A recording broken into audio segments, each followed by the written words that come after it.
one of the second batch of Advanced Landing Grounds ALGs constructed in southern counties. Winkton was built on farmland half a mile to the north of the village of that name, and about the same distance east of the A338 Christchurch Ringwood Road in Hampshire.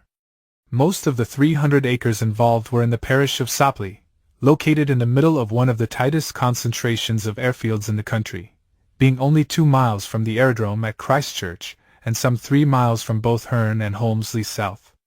This was a far from ideal location, but resulted from the difficulty in finding suitable sites for airfields in the largely rolling terrain of England's southern counties. Constructed by an RAF Works unit during the summer of 1943, the Sommerfeld track runways featured a main of 4,800 feet aligned north to south and one of 4,200 foot running east to west. On completion, the landing ground was released for grazing from September 1943 until the following February, when the strip was prepared for use in the forthcoming invasion of the continent. It appears that some reinforcement of runways occurred and additional aircraft standings were added by No. 5005 Airfield Construction Squadron prior to the arrival of the 404th Fighter Group on April 4, 1944. This organization, fresh from the USA, soon received P-47s.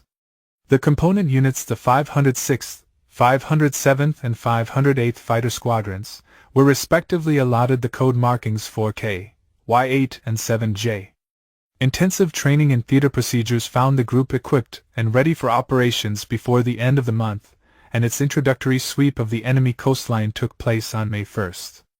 Like other 9th Air Force P-47 units, its main mission was to be fighter bombing in support of ground forces, and experience was gained during and glide bombing attacks on communications targets and B-weapon sites. Don't foolish chances and get our ship all banged up. Don't worry, Tony. I'll treat her right. Leader to flight. Something down below worth investigating. What is it, Chief? Looks like a couple of trucks badly hidden. If they think enough of them to hide them, they've got something we want. Okay. How we do it this time? Same as before. You follow me in, Johnny. I'll take the one on the left. You pick off the one on the right. Joe, you and Murph stand by for cover. Let's go, Johnny.